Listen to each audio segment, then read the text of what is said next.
मध्य जुलाइए गोपालगंजेर साधारण मानुषेर ऊपर सेनाबाहिनी जे भयाबह निपीड़न निर्यातन चालिয়েছে गुली करे बेश किछु मानुषके निरीह मानुषके हत्या करेছে সেগুলো এখন প্রশ্নের মুখোমুখি হতে শুরু করেছে।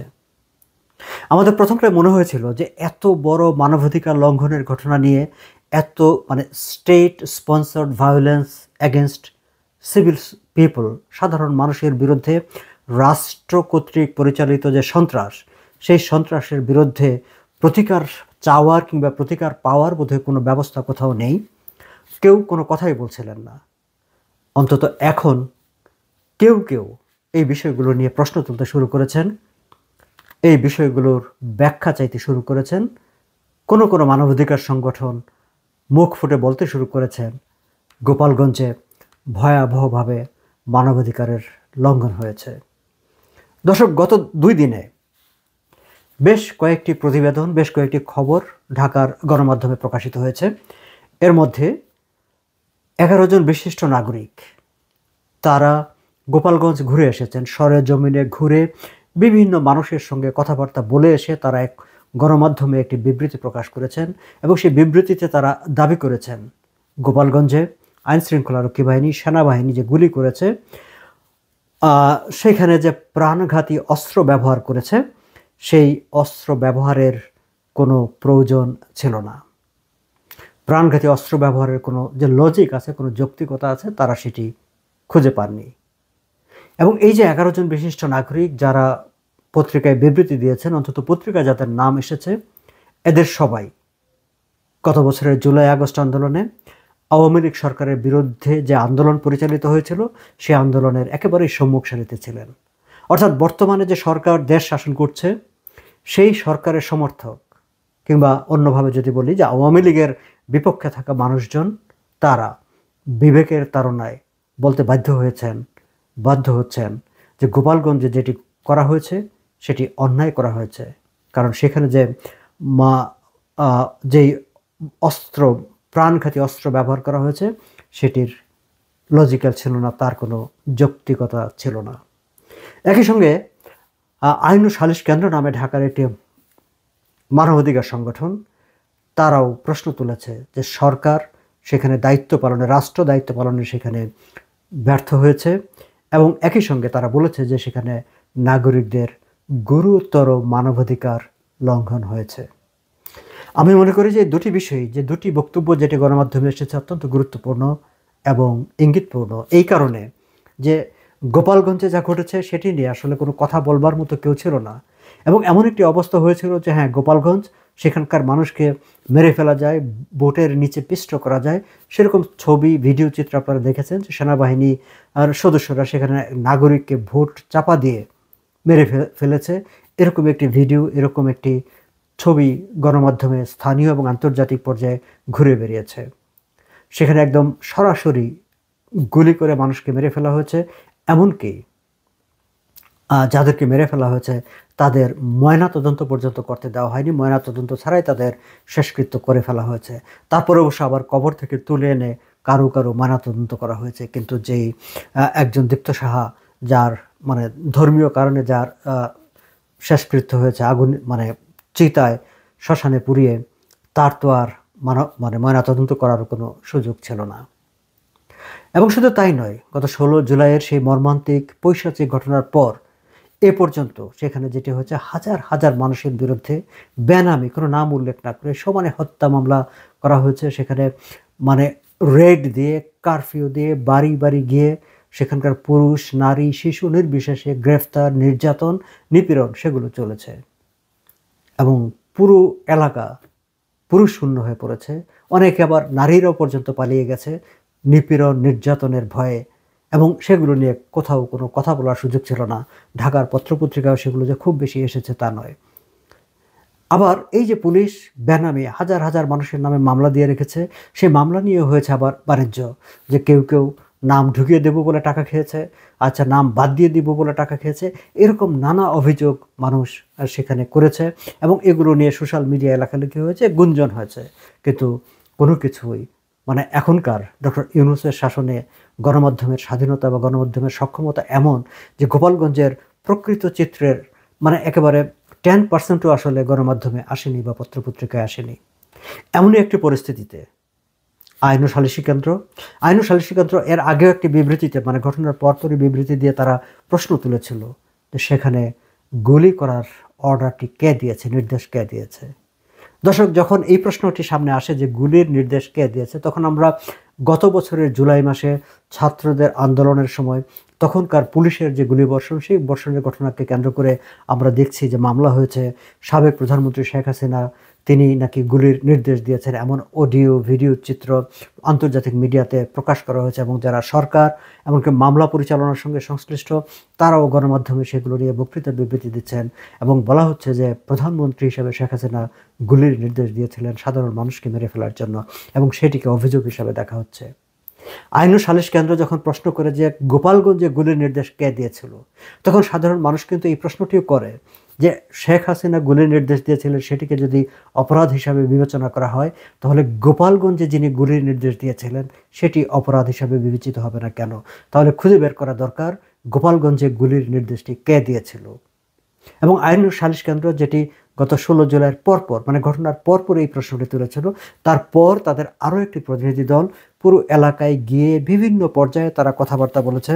কথাবার্তা বলে এসে তারা যেই বক্তব্যটি একটি দীর্ঘ স্টেটমেন্ট পত্রিকায় দিয়েছে, এবং সেই স্টেটমেন্টে তারা বলেছে যে জনসাধারণের উপর বল প্রয়োগ, গুলি চালানো ও প্রাণহানির ঘটনা আন্তর্জাতিক মানবাধিকার মানদণ্ড ও সংবিধান উভয়ের চরম লঙ্ঘন।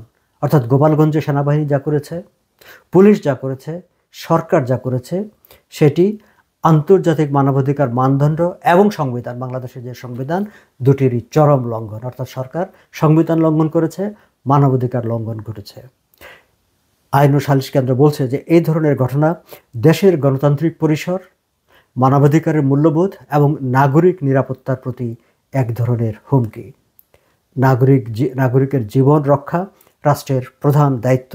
গোপালগঞ্জের ঘটনায় রাষ্ট্র সে দায়িত্ব পালনে কার্যত ব্যর্থ হয়েছে। এটি হচ্ছে আইন ও সালিশ কেন্দ্রের বক্তব্য। তারা 21 থেকে 22 জুলাই তাদের 4 সদস্যের একটি প্রতিনিধি দল গোপালগঞ্জে গিয়ে তথ্য সংগ্রহ করেছে। তারা সহিংসতায় ঘটনায় নিহত, আহত, আটক, গ্রেপ্তার হওয়া নাগরিকদের পরিবার ও স্বজনদের পাশাপাশি আইন শৃঙ্খলা রক্ষা বাহিনীর কর্তৃপক্ষ, স্থানীয় সাধারণ নাগরিক, পেশাজীবী ও কারাগার হাসপাতাল কর্তৃপক্ষের সঙ্গে সাক্ষাৎ করেছেন।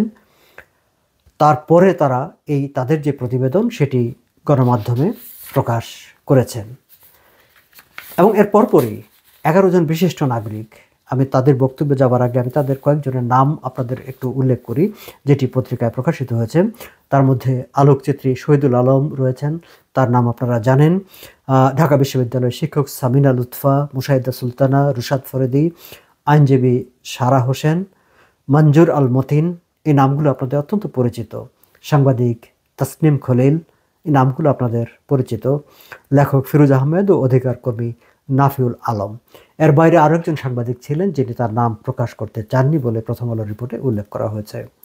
তারা বলছেন যে সেখানে প্রাণঘাতী অস্ত্র ব্যবহারের যৌক্তিকতা তারা পাননি। তারাও এই ঘটনায় মানবাধিকার লঙ্ঘন ও অতিরিক্ত বল প্রয়োগ ঘটেছে কিনা তা যাচাইয়ের নিরপেক্ষ ও গ্রহণযোগ্য তদন্তের জন্য সরকারের কাছে দাবি জানিয়েছেন।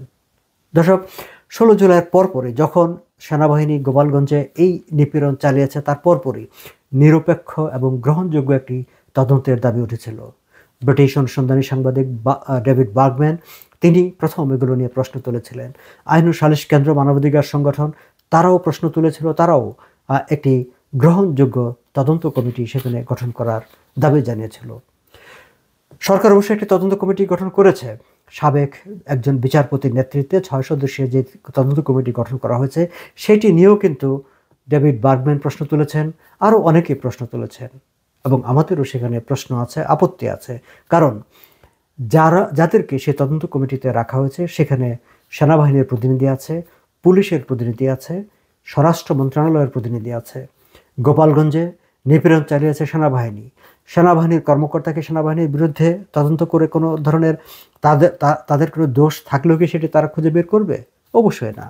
পুলিশকে পুলিশের দোষ খুঁজে বের করবে? অবশ্যই না।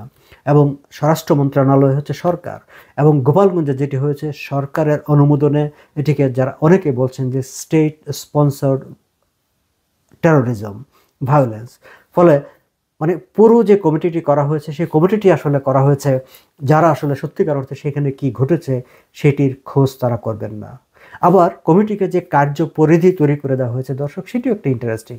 সেখানে কিন্তু একেবারে বলে দেওয়া হয়েছে যে কারা সেখানে বা ভাঙচুর করেছে, কারা সেখানে পুলিশের উপর হামলা করেছে, মানে এনসিপির কিংস পার্টি জনসভার কারা হামলা করেছে তাদের খুঁজে বের করতে বলা হয়েছে।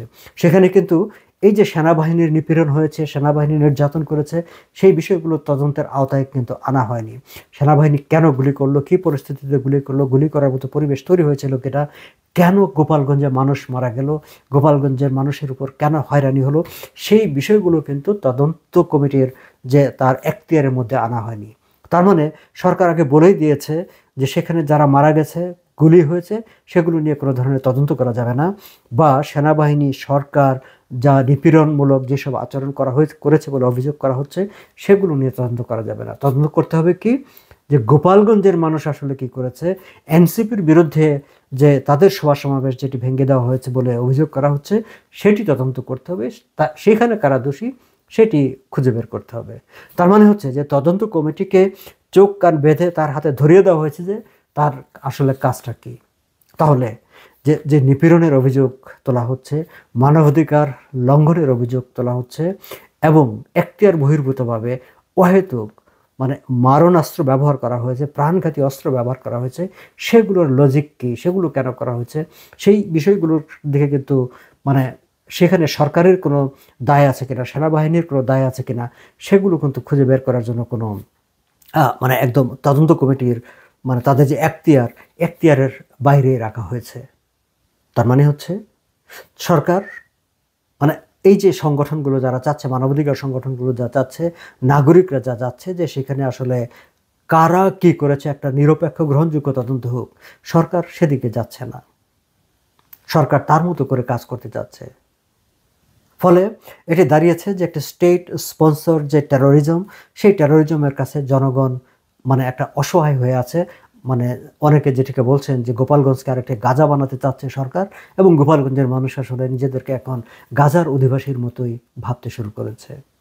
এবং এমন একটি দুর্বিষহ অবস্থার মধ্যেও আমরা এটুকু আশার আলো দেখতে চাই বা দেখতে পাই, যখন অন্তত একটি মানবাধিকার সংগঠন সেখানকার পরিস্থিতি নিয়ে কথা বলে, অন্তত এই সরকারকে সমর্থন করে, কিংবা আওয়ামী লীগ বিরোধী আন্দোলনে সম্মুখ সারিতে ছিল এমন কিছু লোক সেখানে ঘুরে এসে বলে যে সেখানে অন্যায় করা হচ্ছে, মানুষের প্রতি অন্যায় করা হচ্ছে, তখন অন্তত আমরা এটুকু আশাবাদী হতে চাই যে এই যে বক্তব্যটুকু, সেই বক্তব্যটুকু হয়তো আরও মানুষকে অনুপ্রাণিত করবে, আরও মানুষ হয়তো বলতে শুরু করবে গোপালগঞ্জে অন্যায় করা হচ্ছে, এই সরকার গোপালগঞ্জের সাধারণ মানুষের উপর নির্যাতন চালাচ্ছে, সেই নির্যাতন বন্ধ করতে হবে, বন্ধ হওয়া দরকার।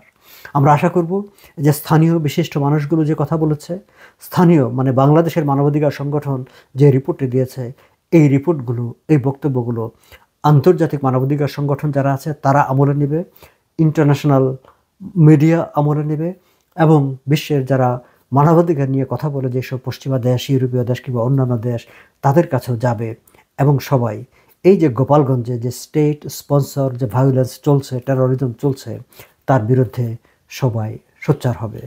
দর্শক, আপনাদেরকেও বলি, গোপালগঞ্জের সাধারণ মানুষের পক্ষে কথা বলুন, যার যেখানে সুবিধা আছে যতটুকু সম্ভব এই নির্যাতনের প্রতিবাদ করা দরকার, এই নিপীড়নের প্রতিবাদ হওয়া দরকার।